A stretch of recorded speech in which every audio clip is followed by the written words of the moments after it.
Συνομιλητής είναι ο Γιάννης Ζουράβας. Είναι μηχανολόγος μηχανικός αναλυτής με πάνω από 30 χρόνια εμπειρία σε συστήματα κλιματισμού και εξειδικεύεται στη βιομηχανία. Θα μας μιλήσει για συστήματα αερισμού και κλιματισμού σε καθαρούς χώρους και πιο συγκεκριμένα στην φαρμακοβιομηχανία.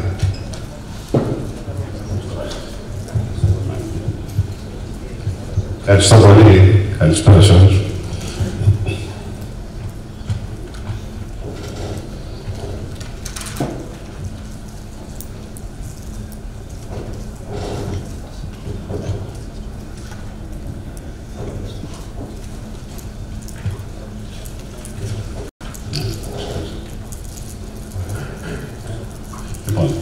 Όπως είπαμε, είναι συστήματα κλιματισμού, θέρμανσης και αερισμού σε clean rooms.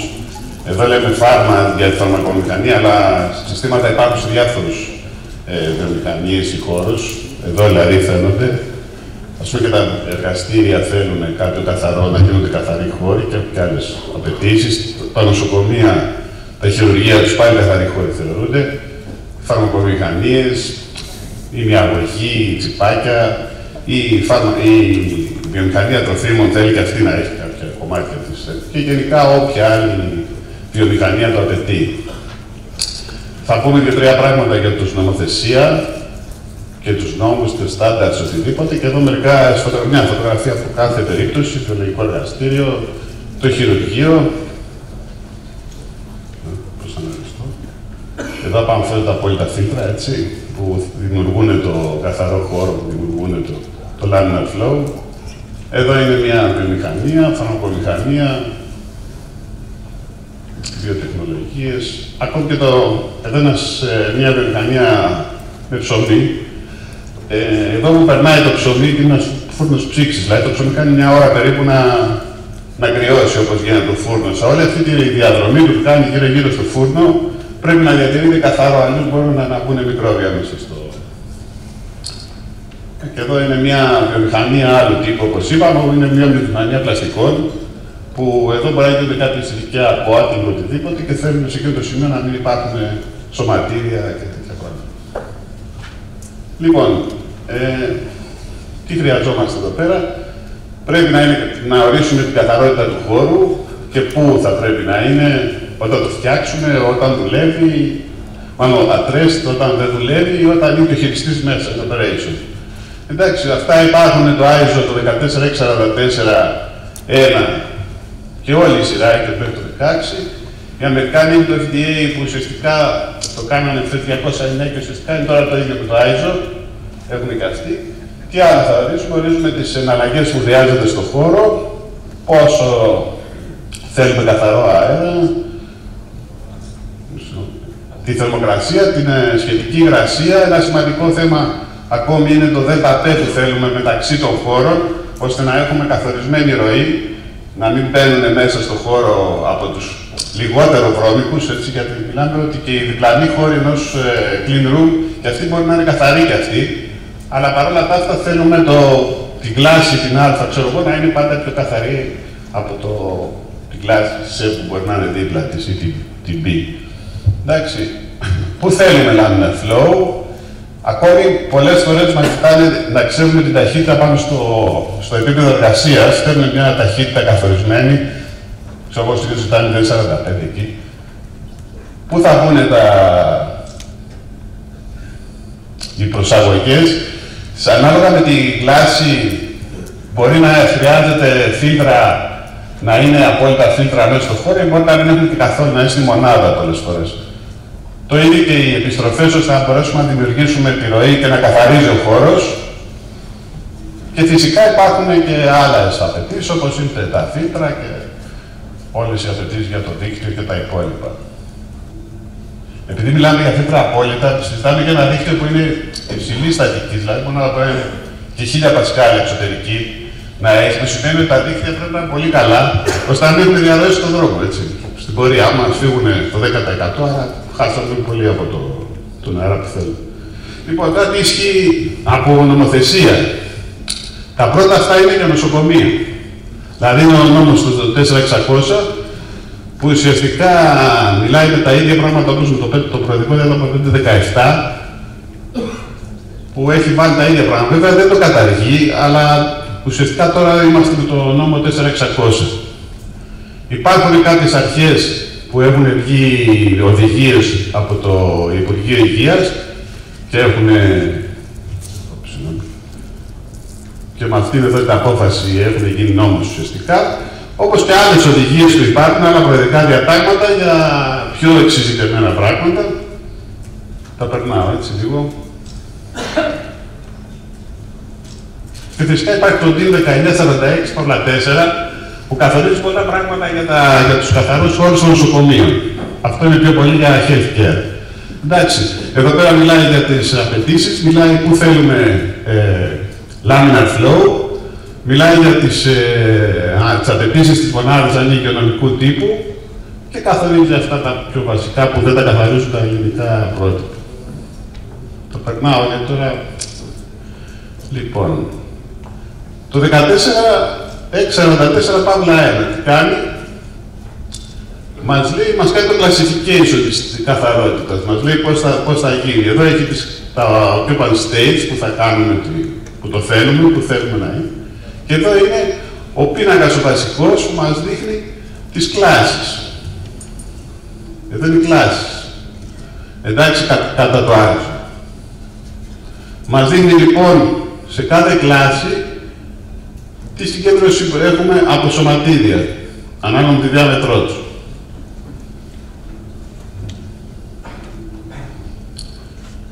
Και εδώ είναι μια άλλη, είναι οι κλάσεις κατά το ίδιο, GLP, και κάτω είναι ένα συγκεντρωτικό, δηλαδή τι έχουν το ISO 14644, οι κλάσεις του είναι το EU GLP, και κάποια πράγματα που έλεγαν οι Αμερικάνοι, το αμερικάνικο, που εδώ πέρα μας έχει και τις εναλλαγές, μας λέει κάποια όρια εναλλαγών για κάθε κλάση, μας λέει τα φίλτρα μας, πόσο πρέπει να καλύπτουν στην οροφή και μας δείχνει και κάποιες ταχύτητες που πρέπει να έχουν. Αυτά βέβαια εξαρτώνται και από την κάθε εφαρμογή. Και μας δείχνει εδώ πέρα το 14644/4, μας λέει πού πρέπει να έχουμε laminar flow και πού έχει. Βλέπουμε από την κλάση 5 και προς τις καθαρότητες, θέλουμε να έχουμε laminar flow εδώ. Κάτι περάσαμε. Λοιπόν, το 14644/2 μας λέει ποιες είναι οι ενέργειες που πρέπει να κάνουμε μετά, δηλαδή πώς πρέπει να ελέγχουμε τους χώρους, να κάνουμε κάποια τεστ, τα οποία στο παλαιότερο είχαμε κάποιους πίνακες, θα τους δούμε παρακάτω που μας τα καθορίζανε, ενώ τώρα το καινούριο μιλάει για ένα risk assessment ότι πρέπει να γίνει, με κάποια από αυτές τους τρόπους, εδώ πέρα, ανάλογα την παραγωγή μας.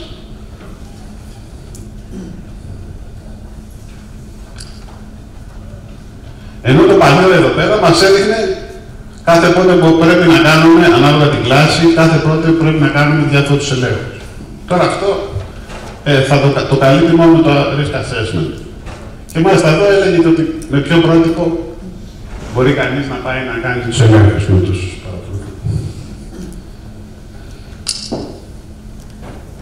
Εδώ βλέπουμε ότι κάνει έλεγχο για τις παροχές και για τις πιέσεις. Αλλά αυτό είναι το παλιό, έτσι. Λίγο πολύ περισσότεροι το χρησιμοποιούν ακόμα.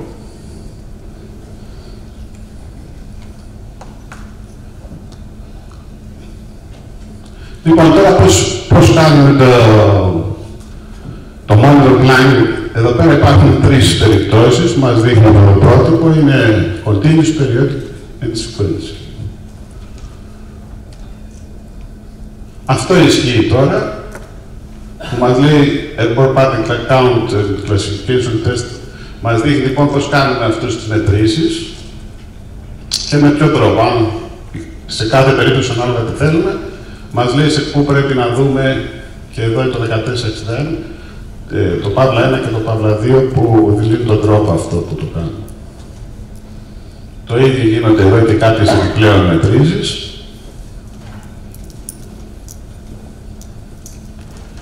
Και φυσικά υπάρχουν και μετρήσεις που βλέπουμε αν τα φίλτρα μας είναι εντάξει, δηλαδή ένα φίλτρο μπορεί να έχει τρυπήσει, αν έχει τρυπήσει δεν κάνει τίποτα. Γι' αυτό και πρέπει να γίνονται αυτοί. Και όπως κάνουν ειδικά μηχανήματα που γίνονται κάποιες εργασίες μέσα σε αυτό το ταχούντο, οτιδήποτε έχουν, και αυτά πάλι πρέπει να τα τεστάρουμε. Λοιπόν, το 14.644 Παύλα 4, αυτό είναι που μας λέει πώς γίνεται η μελέτη κατά κάποιο τρόπο, έτσι. Τι είπαμε, πρέπει να δούμε το Air-Change Effectiveness, πρέπει να δούμε το Classification, να δούμε τι θέλουμε, καθαρότητα. Εδώ πάνω βλέπουμε ότι ένα clean room μπορεί να αποτελείται από πολλές ζώνες και μάλιστα στο ίδιο δωμάτιο μπορεί να έχουμε και κλάση Α και κλάση Β, που κλάση Α και κλάση Β είναι η πιο καθαρή είναι Α, έτσι. Πώς γίνεται, αν γίνεται πραγματικά η απομάκρυνση, αν έχουμε non-unidirectional, flow unidirectional και verification από όλα αυτά. Θα τα δούμε πιο κάτω, θα τα περνάμε γρήγορα, θα τα δούμε και σε ένα παράδειγμα, έτσι, και θα δούμε και κάποιες χώρες. Λοιπόν, τι μας ενδιαφέρει άλλο, μας ενδιαφέρει φυσικά τι γίνεται, ποια διαδικασία γίνεται μέσα στον χώρο. Έχουμε κατατάξει το χώρο μας. Εδώ βλέπουμε και ένα recovery time, δηλαδή αν γίνει κάποιο σημείο και διαταραχθεί αυτή η ροή και έχουμε μία συγκέντρωση αποταμινίου σε ένα σημείο, υπάρχει και πόσος χρόνος πρέπει να ξαναεπανέλθει και να καθαρίσει αυτός ο χώρος. Λέγεται recovery. Εντάξει, και μαζί με το effectiveness. Λοιπόν, το temperature και το humidity σίγουρα έχουν μεγάλη σημασία. Και οι ροές, η ταχύτητα. Λοιπόν, τι άλλο μπορεί να μας επηρεάσει στη μελέτη μας? Το balancing ουσιαστικά μπορεί να μας επηρεάσουν και άλλα πράγματα. Αν ξέρω εγώ έχουμε κάποια άλλα συστήματα που τραβάνε αέρα, όπως μπορεί να είναι ένα pass-through ή οτιδήποτε άλλη ροή. Και φυσικά δεν πρέπει να ξεχάσουμε και αυτό να το δουλεύει μέσα. Λοιπόν, πώς είναι ένα clean room? Ένα clean room ουσιαστικά είναι ο πιο καθαρός χώρος, ας πούμε, στο κέντρο. Γύρω-γύρω έχει τους χώρους που είναι λιγότερης καθαρότητας και μετά είναι οι βοηθητικοί χώροι και οτιδήποτε. Βλέπουμε ότι εδώ υπάρχει μια ροή ανθρώπων που μπαίνουν και βγαίνουν και οι materials, και μπαίνουν και τα materials κάτω. Για να χωρίσουμε χώρους διαφορετικής καθαρότητας χρησιμοποιούμε κάποια airlock. Τα airlock είναι για τους ανθρώπους τα λένε PAL, personal, και για τα υλικά material airlock. Οι άνθρωποι έχουν διαφορετική ενδυμασία από χώρο χαμηλής καθαρότητας σε χώρο καλύτερης καθαρότητας.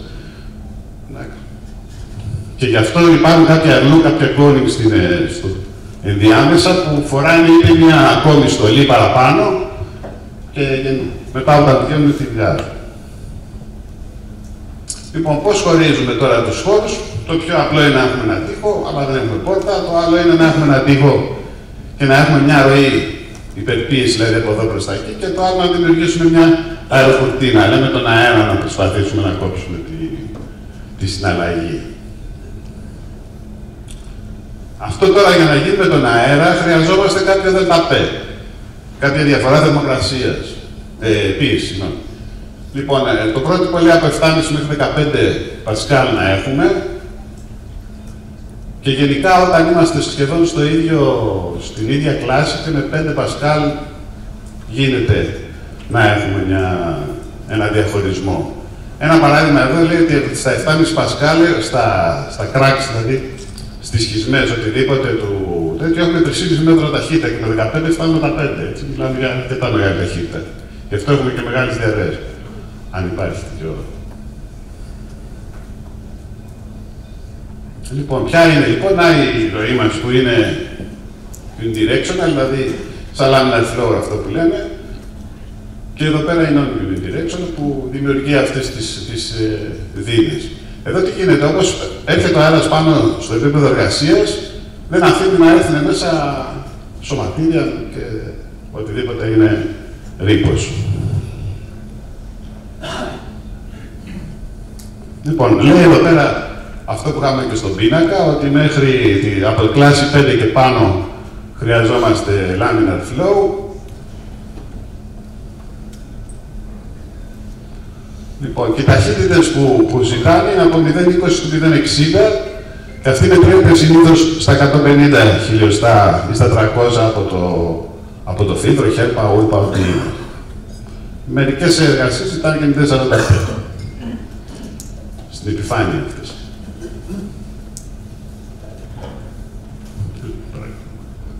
Λοιπόν, η άλλη νομοθεσία είναι αυτή που είδαμε, που είναι άλλοι κανονισμοί, είναι η UGMP, Good Manufacturing Practices ευρωπαϊκές. Υπάρχει της Άστρα ένα guidance αυτός και φυσικά των Αμερικάνων που είπαμε ότι τελικά πήγαν και αυτοί στο ISO. Τα πρότυπα των Γερμανών και τα 60, το VDI 6022, η σειρά αυτή που μας λέει και για τις μονάδες. Εδώ, ας πούμε, μας λέει και για τις μονάδες υγειονομικού τύπου που χρειάζονται στους καθαρούς χώρους. Δεν μπορεί να είναι μια απλή μονάδα, γιατί η ίδια θα δημιουργήσει ρήπους. Και αυτά είναι τα πρότυπα για τα φίλτρα. Λοιπόν, πάμε σε ένα παράδειγμα. Εδώ υπάρχει ένας χώρος ο οποίος έχει κλάση Α. Εδώ από κάτω είναι το μηχάνημα. Αυτό είναι ένα μηχάνημα ενέσιμο που κάνουμε. Λοιπόν, έρχεται εδώ ο διάδρομος είναι κλάση Β και γύρω-γύρω από το μηχάνημα θέλουμε να πάνε κλάση Β. Τα φιαλίδια όταν ετοιμαστούν περνάνε από εδώ από ένα ταινιόδρομο, ένα πολύ μικρό ταινιόδρομο, 10-20, ένα μικρό πέρασμα, και πάνε στη γραμμή που γίνεται το πάκαθι. Και εδώ είναι κλάση D. Εδώ δεν μας ενδιαφέρει, εδώ πέρα, δεν μας ενδιαφέρει γιατί ήδη το προϊόν είναι μέσα στο φιαλίδιο, άρα δεν μπορεί να μολυνθεί. Από εδώ πέρα είναι ένας άλλος χώρος στο οποίο περνάνε κάποια προϊόντα, ό,τι θέλουν, μέσα από ένα tilting machine, δηλαδή ουσιαστικά δεν υπάρχει επικοινωνία των δύο χώρων, άρα δεν μπορεί να γίνει μόλις από το ένα στο άλλο. Και εδώ είναι διάδρομος. Λοιπόν, σε αυτή την περίπτωση, επειδή η πιέση είναι cascade, δηλαδή έχουμε ξεκινήσει από κάπου με 5 πασκάλ και ερχόμαστε, είχε φτάσει ο διάδρομος να θέλει 50 πασκάλ. Και μέσα εδώ 60 πασκάλ. Από εδώ 15. Εδώ δεν μας ενδιαφέρει η πίεση γιατί δεν υπάρχει ουσιαστικά κάποια πόρτα οτιδήποτε. Λοιπόν, εδώ τώρα υπάρχει ένα παστρού. Είναι αυτό που είπαμε πριν, ότι σε αυτό εδώ το μηχάνημα λοιπόν, τι γίνεται, βάζουν ό,τι θέλουν να περάσουν από τη μία μεριά στην άλλη, βάζουν εδώ, ανοίγουν τη μία πόρτα, γίνεται interlock, δεν μπορεί να ανοίξει άλλη και το παίρνουν από την άλλη μεριά. Αυτό όμως για να μπορέσουμε όταν ανοιγοκλίνει η πόρτα, εδώ το ρίχνουμε κάπου 500 κυβικά την ώρα. Για να το έχουμε σε υπερποίηση. Είναι ένα μικρό airlock ουσιαστικά. Για να τα δούμε λίγο εδώ σε φωτογραφίες. Αυτός εδώ είναι το clean room, ας πούμε, απ' έξω. Εδώ αυτό είναι το pass-through, ένα κουτάκι είναι, και εδώ βλέπετε ότι έχει interlock, δηλαδή δεν μπορεί να ανοίξει όπως θέλει ο καθένας.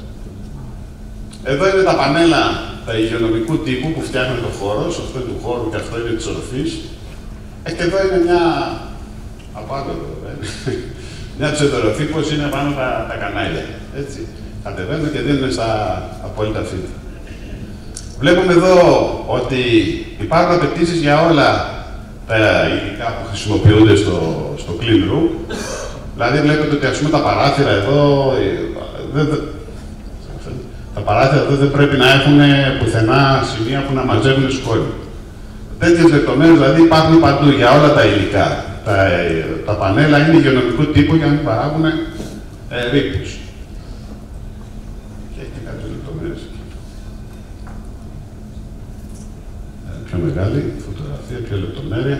Τώρα, μέσα στα πανέλα μπορούν να υπάρχουν τα ηλεκτρολογικά, μπορεί να υπάρχουν κάποια ειδικά πανέλα που μπορούν να περάσουν κάποιες εγκαταστάσεις που θέλουν, ξέρω εγώ, πιεσμένο αέρα, άζωτο, οτιδήποτε, πάει οξυγόνο. Υπάρχει ειδικό πανέλο που περνάει μέσα εκεί. Και γενικά δηλαδή δεν θέλουμε να υπάρχουν εγκαταστάσεις οι οποίες μπορούν να μαζέψουν απάνω τους ρήπους. Είδε και δεν καθαρίζονται εύκολα. Γι' αυτό και προσπαθούμε να τα κρύψουμε όλα. Τώρα, οτιδήποτε άλλο υπάρχει, συνήθως είναι ανοξίδωτο. Δηλαδή, μπορεί να έρθει το δίκτυο από πάνω στην ψευδορροφή χαλκός, όταν να μπει μέσα στο clean room θα γίνει ανοξίδωτο. Για ένα αντιμικροβιακό. Εδώ η λεπτομέρεια που βλέπαμε πριν. Λοιπόν, τώρα εδώ πέρα είναι ένας τρόπος υπολογισμού του αέρα που κάναμε. Δηλαδή, εγώ δεν το βλέπω καθόλου.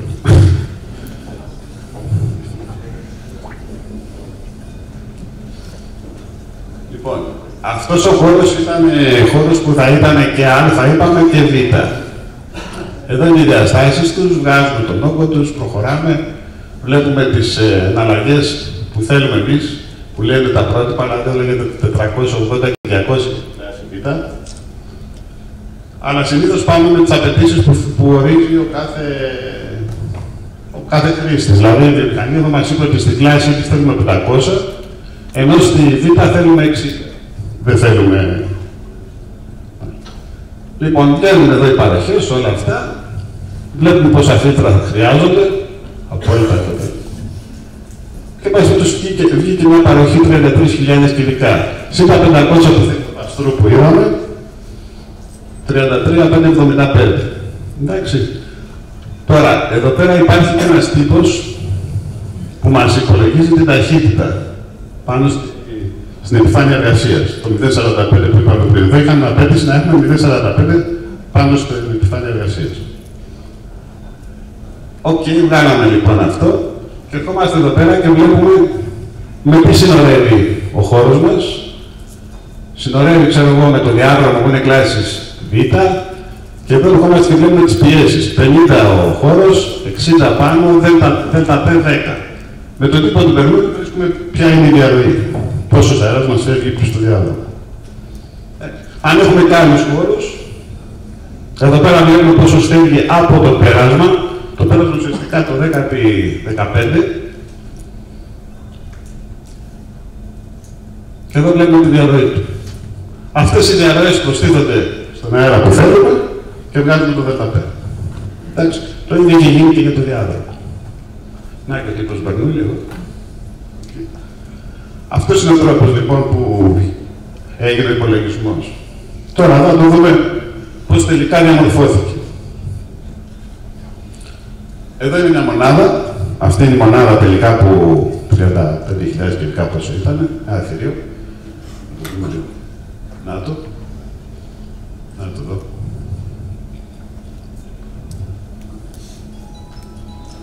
Εδώ είναι τα απόλυτα φίλτρα της κλάσης Α, τα κόκκινα είναι της κλάσης Α, διότι το μηχάνημα είναι εδώ, αλλά ο περιέκτης όταν ανοίγεται, δηλαδή το υλικό όταν το φέρνει σε ένα περιέκτη, είναι ένα ήδη κλειστό, δεν μπορεί να μολυνθεί, αλλά όταν το ανοίγουν εδώ πέρα για να το συνδέσουν πάνω στο μηχάνημα, θέλουμε και εδώ να υπάρχει μια περιοχή που είναι και αυτή υψηλά προστατευμένη. Και φυσικά τα πράσινα είναι τα φίλτρα που χρειάζονται για την κλάση Β. Τώρα, τι γίνεται, και εδώ υπάρχει μια προσαγωγή για το παστρό. Έτσι, τι γίνεται τώρα, απέναντι και σε αυτή την πλευρά, έχουν πει τα φίλτρα των επιστροφών. Ακόμη και τα φίλτρα των επιστροφών και αυτά έχουν. Ήταν F9 εδώ πέρα. Όχι, F5 βάλα. F5 είναι εδώ. Και αυτά πάλι χρειάζεται να προστατεύουν όλη την επιστροφή, να μην υπάρχουν μικρόβια, ούτε και κοταμινήσουν. Και εδώ που βλέπετε, έχουμε ζητήσει για να μπορούμε να κάνουμε το integrity, αυτό που είπαμε ότι δεν έχει διαρροές στο φίλτρο, οποιαδήποτε στιγμή, να έχουν σημεία ελέγχου διαφορετικής πίεσης με απόλυξη στην ψευδορροφή. Θα τα δούμε στη φωτογραφία, λοιπόν, πάμε να δούμε. Αυτό εδώ είναι ένα τυπικό σημείο επιστροφών. Χαμηλά. Και να το και το στο έργο, σε αυτό που συζητάμε, αυτό ήταν ένα μεγάλο κομμάτι, μια μεριά που θα πάρει εδώ τα F5. Και μπροστά φυσικά θα μπει μια γρήγορα. Ή εδώ άλλη περίπτωση. Τα φίλτρα τα απόλυτα μένουν σε αυτό εδώ πέρα τα συστήματα. Αυτά τα κουτιά των απόλυτων φίλτρων είναι τέτοια ώστε να έχουν πρόσβαση και από μπροστά, λάμπα αλλάζεις από μπροστά. Ο τύπος των φίλτρων, σε αυτή την περίπτωση εδώ, και να το σημείο που έχει εκεί στην ξεδωροφή και μπορούμε να κουμπώσουμε το μανούβρο, να δούμε το ΔΠ, αν το φίλτρο είναι τρίπιο ή όχι, αν έχει κάποιο τρίπιο. Πάλι το παστρού, ξεδωροφή. Αυτό λοιπόν είναι το... Λοιπόν, έχω χρόνο. Να το αναλύσουμε λίγο παραπέρα. Η μονάδα αυτή που είναι εδώ πέρα δεν έχει πολύ δεν έχει μεγάλο νοπό. Δηλαδή η παροχή της είναι 10-15%. Συνήθως δεν χρειάζεται παραπάνω, μιλάμε για καθαρό χώρο. Δεν έχει οσμές και τέτοια πράγματα συνήθως. Εδώ μπήκε μια μονάδα η οποία παίρνει όλο τον αέρα. Δηλαδή και τα 35.000 κυβικά για να πιάσουμε τις 400-500 συναλλαγές που θέλαμε. Υπάρχουν κάποιες περιπτώσεις που είναι δύσκολο να μεταφέρουμε όλο αυτόν τον αέρα. Μιλάμε για τώρα. Δεν γράφει το κανάλι, αλλά είναι τεράστιο το κανάλι εδώ πέρα. 30-170 συν 30. Μιλάμε που ήταν δηλαδή 2 μέτρα επί 1 μέτρο το κανάλι προσωπικής. Πολλές φορές λοιπόν δεν γίνεται αυτό και πάμε σε άλλη μέθοδο, δηλαδή μπορούμε να βάλουμε μία μονάδα η οποία θα πάρει τα φορτία μας και το λανθάνον, την υγρασία, με πολύ μικρότερη παροχή και να κάνουμε τις εναλλαγές που μας λείπουν τοπικά. Είτε με ένα booster fan όπως τους λέμε, δηλαδή αυτός ρουφάει από το χώρο και ξαναπετάει πάλι μέσω από όλο τον φίλτρο πάντα, έτσι, και δημιουργεί τις εναλλαγές της παραπάνω, είτε με FF units, δηλαδή με fan filter units, που είναι το ίδιο πράγμα. Είναι μονάδα που έχει τον ανεμιστήρα και από κάτω το απόλυτο φίλτρο, ένα κόμπαλτο. Έχουμε φωτογραφίες.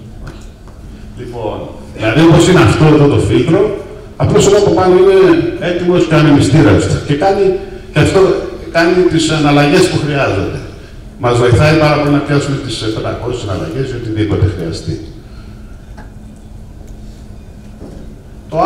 Το άλλο θέμα είναι ότι αυτή η μονάδα πρέπει να είναι κατάλληλη, να είναι υγειονομικού τύπου.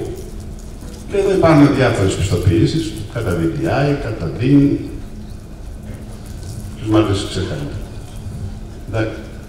Λοιπόν, δεν έχω τίποτα άλλο να σας πω. Ό,τι θέλετε, να ρωτήσετε.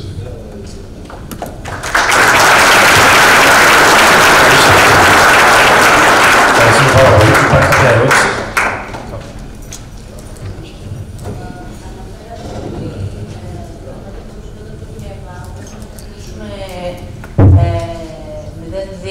Έως 0,6 μέτρα το δευτερόλεπτο. Ναι, αυτή είναι μια αποδείξη. Βάσει του GMP είμαστε 0,45 σε πλήν 20%.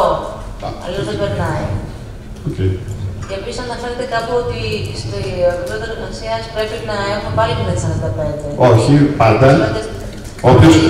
Αφού θα φέρει τρακάτω στο 0,45, μετά θα υπάρξει μια διάκριση. Ναι, ναι. Πώς έγινε πράγμα που θεωρούμε ότι δεν έχει. Στη μονάδα αυτή που βλέπουμε είχαν πει παραπέτα ταινίες δίπλα ή μπαίνει ένα ειδικό κλειστό από γυαλί, οτιδήποτε χρειάζεται, ώστε να μπορέσει να κρατήσει τη ροή και να μην χάσουμε την ταχύτητα. Αυτό ήταν μια απέτηση της ίδιας της εταιρείας που ήθελε πάνω στο φιαλίδιο να έχει 0,45. Δεν είναι η απέτηση του πρότυπου. Το ήθελε η εταιρεία αυτό το έξτρα. Και γι' αυτό η μονάδα τελικά γύρω-γύρω είχε κάποια παραπέτα με πορτάκια που μπορεί να την επισκευάζουν οτιδήποτε. Αλλά στην κανονική της λειτουργία δημιουργείται αυτό το σαν να τα κλειστό, σαν να έχει κολλήσει η μονάδα δηλαδή κάτω από τα φύλλα. Και άλλη μια ερώτηση, δεν θα μείνουμε πολύ στον χρόνο. Στην κλάση Β, που είπατε 200, τελικά ο πελάτης επέλεξε το 60. Αυτό αφορά τον όγκο έξω από το φίλερ. Ναι. Όχι όλο το δωμάτιο, τον όγκο έξω από το φίλερ. Ναι, η κλάση Β ουσιαστικά, επειδή όλος ο αέρας που φεύγει από την κλάση Α θα περάσει από την κλάση Β, τελικά στο τέλος έχει πολύ περισσότερες συναλλαγές από αυτές που συζητάμε. Το 60 χρειάζεται ουσιαστικά μόνο και μόνο για να υπολογίσουμε αυτά τα επιπλέον στόμια που θέλουμε και για να πιάσουμε και το όριο που λέει ο οργανισμός στην κάλυψη της οροφής, ας πούμε, της κλάσης Β. Γι' αυτό. Γιατί άμα θα τις δούμε ότι τα 30.000 κυβικά.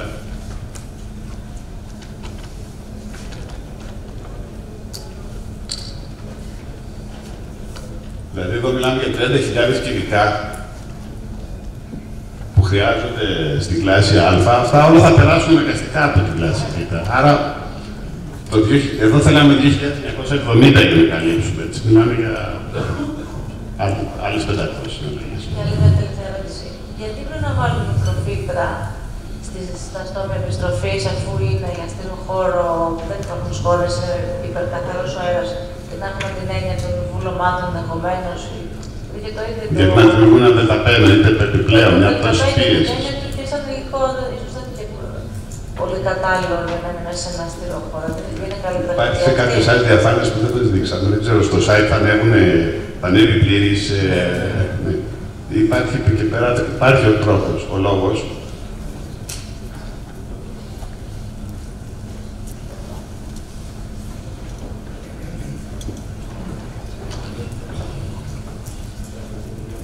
Τώρα δεν το θυμάμαι. Θα το σκεφτώ, αλλά τώρα δεν το θυμάμαι. Υπάρχει αυτό που είπατε, για να μην γίνει contamination από τα ίδια τα φάρμακα προς το μηχάνημα. Αυτός είναι ο ένας. Αυτό παρατηρήσω ισχύει. Για να μην γίνει contamination από τα ίδια το φάρμακο και τις μηχανές προσθέσεις.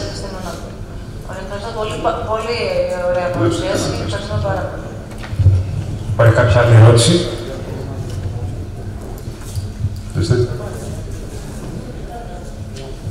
Κάποια νόρμα για τον ΟΠΟ ως βγαίνει. Γιατί είχε διαβάσει όσο έχει διαφορά από απάγουμε και 3 φορές τον όγκο. Υπάρχει κάποια φόρμα για τη μονάδα, γιατί κάνει μόνο ανακυκλοφορία. Το ΔΕΤΑΠ που θα σας βγει, ούτως ή άλλως. Για τον ΟΠΟ στη μονάδα, επειδή κάνει πολλές εναλλαγές, είναι ανακυκλοφορία. Έλεγε κάπου στο iPhone που είχα διαβάσει, υπολογίζεται με τη διαρροή που είναι από την απαγωγή, πλάς 3 φορές τον όγκο των χώρων. Κοιτάξτε να δείτε, εδώ θα σας βγάλει ένα ΔΕΤΑΠ ούτως ή άλλως. Δηλαδή, για να μπορέσουμε να κρατήσουμε τη διαφορά πίεσης μεταξύ των χώρων, θα πρέπει να έχουμε πολύ μεγαλύτερη προσαγωγή από την επιστροφή. Αυτή η διαφορά θα είναι ο νοπός σας, ούτως ή άλλως. Θα πρέπει να καλυφθεί από τον νοπό. Αν λοιπόν αυτό είναι μικρότερο του 10-15%, που είναι απέτηση της εταιρείας εδώ πέρα, θα πρέπει να αυξηθεί, να ρυθμιστεί η μονάδα να φτάσει στο 15%. Να δούμε πώς θα έχουμε διαρροές, δηλαδή που να καλύψει το 15%, γιατί αυτό είναι οι διαρροές είναι που δημιουργούν το ΔΕΤΑΠ. Αν τώρα οι διαρροές μας βγάζουν λιγότερο από το 15%, το βάζουμε εμείς. Και θεωρούμε ότι είναι παραπάνω. Κάποια ερώτηση?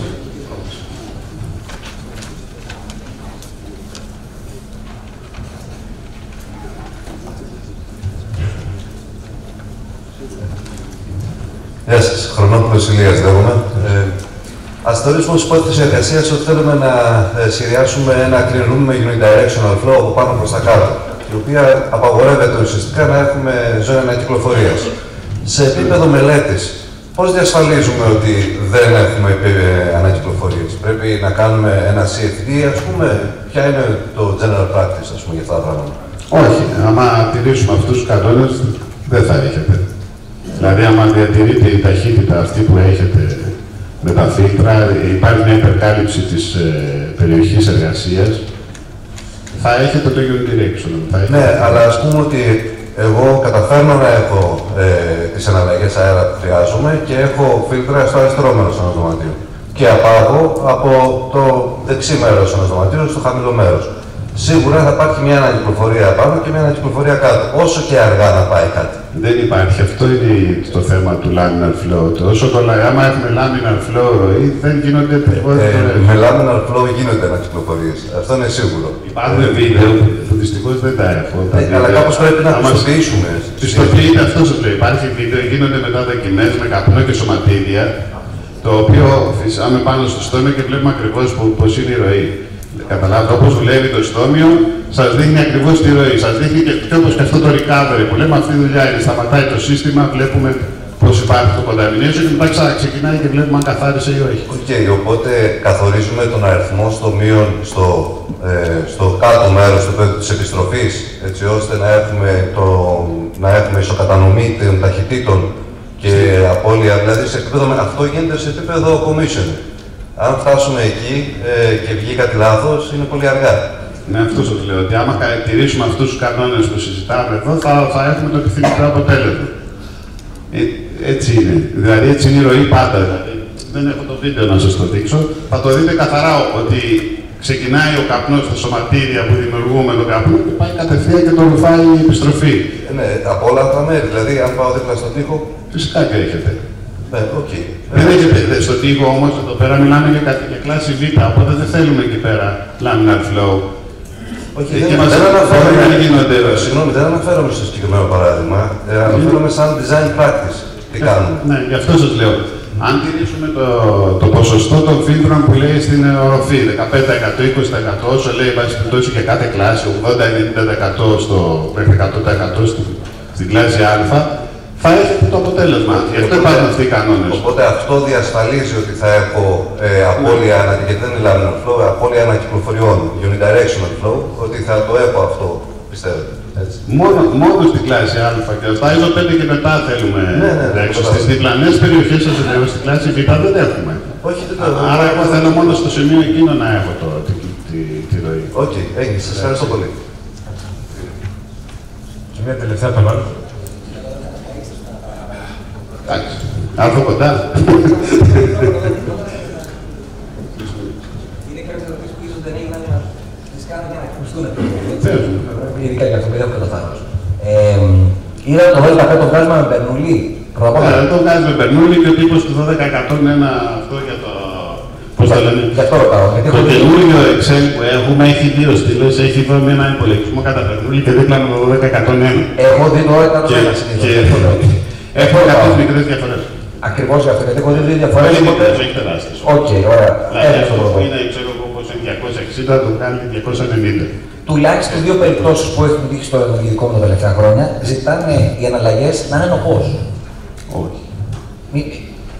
Υπάρχει κάποιο πρότυπο, εγώ ξέρω ότι στη Σαζράη και το ΙΕΚΟ δεν ζητάνε να είναι αναλλαγές στα φίλτρα. Όχι νοπός όλο αυτό. Όχι. Νοπός είναι το make-up air λόγω. Μπράβο, αυτό είναι ένα ακουστικό. Οι αναλλαγές που συζητάμε, ας πούμε, σε αυτό εδώ, μιλάμε τις αναλλαγές του αέρα στον χώρο. Γι' αυτό μπορούμε να τους κάνουμε και ένα booster που ουσιαστικά διανυρφάει τον αέρα, τον καθαρίζει και τον αναρρίχει μέσα. Και το FFQ το κάνει και booster. Πολύ σωστά. Άρα δεν χρειάζεται αυτό να είναι νοπός. Μάλιστα. Μπορεί να είναι νοπός. Μπορεί, αλλά θα ήταν ενεργειακά 14.000 κυβικά. Υπάρχει τουλάχιστον μία φαρμακομηχανία στην Ελλάδα που αυτό είναι απαραίτητη προϋπόθεση στον λόγο ότι μπορεί κάποιος να ζητήσει πελάτης να είναι νοπός αυτό, έτσι. Καταλαβαίνω ότι εκεί απλά έχει λίγο πιο μεγάλο νόημα το να κάνουμε ανακτήσεις στο νοπό αυτό, αν και εφόσον. Αν γίνουν οι μονάδες νοπού, πόσο απαραίτητο παίζει. Να σου πω συγγνώμη για τον νοπό, υπάρχει ένα πρόβλημα. Άμα βάζεις νοπό, σου χαλάει τη υγρασία. Είναι τρομερά δύσκολο. Είναι τρομερά δύσκολο να κρατάς την υγρασία. Δηλαδή, εκεί που κάνουμε coating, ας πούμε, και έχουμε σκόνερ, μπορεί να θέλουμε υγρασία 20%. Και 20% είναι τρομερά χαμηλά για να το πετύχεις. Και στα ηχεία είναι τόσο θέλεις, είναι 20% θέλεις. Άρα θέλεις, είναι τρομερά δύσκολο να το κάνεις. Το πώς θα φτάνουμε μια άλλη συζήτηση πολύ δύσκολη και ενεργειακά πάρα πολύ προς το βόρειο. Και γι' αυτό και λέμε ότι εκεί, εάν μπούμε στη λογική ότι έχουμε τόσο πολύ νοπό και πάμε και σε ένα λάκι κεντρικά με βάση τον DIN, πρέπει να ακολουθούν τον DIN οι μονάδες ή πρέπει να ακολουθούν το VDI 6022. Πόσο απαραίτητο είναι αυτό. Αυτό είναι. Άμα δεν είναι η μονάδα πιστοποιημένη, θα δημιουργεί ίδια προβλήματα. Τι εννοείς, καταλαβαίνω. Δεν είναι, οι πιο πολλές μονάδες μέχρι τώρα που δίνονται δεν έχουν VDI 6022 πάνω. Σε αυτούς τους χώρους. Καλώς κακώς, μην εξηγήσουμε γιατί. Άρα είναι απαραίτητο VDI 6022. Ναι, είναι, για μένα είναι. Για μένα είναι, το λέω το πρότυπο μέσα, προφανές. Άρα μια μονάδα, οτιδήποτε μονάδα, ακόμα και το FFQ, οτιδήποτε έχει πάνω ανεμιστήρα, στοιχείο κλπ. Πρέπει να έχει το VDI 6022 πάνω. Σαν βασική πρότυπο, entry level πιστοποίηση και καθαρό χώρο. Πέρα από το αν θα έχει οτιδήποτε άλλο πάνω της. Τα ρωτάω γιατί τα έχω δει πολλές φορές. Το τι κυκλοφορεί και το τι παίρνει σε μια φορά, αυτό είναι κάτι άλλο. Τώρα εδώ μιλάμε για το πρώτο. Ωραία, όχι. Αυτά τα τελευταία και το τελευταίο ότι στα section, αυτά που έχουν πάνω τα χέπατα, όλα κλπ. Τα φιλτράκια, πρέπει να είναι made in Greece κατασκευασμένα ή θέλουμε κατασκευαστές πιστοποιημένα πράγματα που να έχουν πάρει και τις πιστοποιήσεις τις σχετικές. Γιατί και αυτό είναι. Made in Greece υπάρχει. ΣΕΠΑ δεν νομίζω ότι. Δεν το ξέρω, ρωτάω. Ή το φίλο σκέφτεται και να έρθει ο καναλάς να το φτιάξει. Έχει δηλαδή εσείς που κάνετε κατασκευή ΣΕΠΑ ελληνικό. Όχι το φίλτρο, προσοχή. Το media του φίλτρου. Και όλο το κομμάτι, και το κουτί, και το δεύτερο section, να βάλεις τα πέ πάνω να κάνεις δηλαδή. Δεν έχω δει εγώ. Όχι, ούτε και δηλαδή θα είναι η Σάλτικοφή, θα είναι... Ναι, ας που λέμε εταιρεία. Συνήθως είναι εταιρείες που φτιάχνουν όλο το section αυτό, με το επίπεδο φύλλου. Μα νομίζω και οι ίδιες οι εταιρείες, η φαρμακοβιομηχανία, οτιδήποτε το τμήμα συντήρησης, δεν το εξοκινδυνεύει να πάει σε λήπιστοποίηση. Όταν φτάσει στην συντήρηση γίνεται, είναι αργά πια. Μα αυτό σου λέω, δηλαδή όταν κατασκευαστεί αυτό το πράγμα, έχει την επίβλεψη δικιά μας, άρα λογικά θα μπουν αυτά που έχουν προδιαγράψει στην εταιρεία μας. Το αν έχει επίβλεψη του μελετητή είναι επίσης άλλο κάτι που δεν έχει πληρωθεί ο μελετητής και δεν την έχει. Σε πάρα πολλά έργα αυτή τη στιγμή με φαρμακοβιομηχανίες, ο μελετητής δεν έχει την επίβλεψη. Δυστυχώς. Αυτό συμφωνώ, αλλά οι περισσότερες φαρμακοβιομηχανίες έχουν καλό team. Δεν είναι τόσο. Δεν ξέρω τι φαρμακοβιομηχανίες μιλάς, αλλά αυτές που έχουμε δουλέψει εμείς.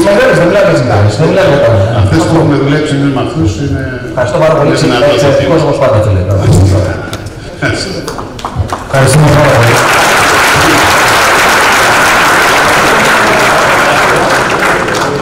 Πριν ολοκληρώσουμε, ναι,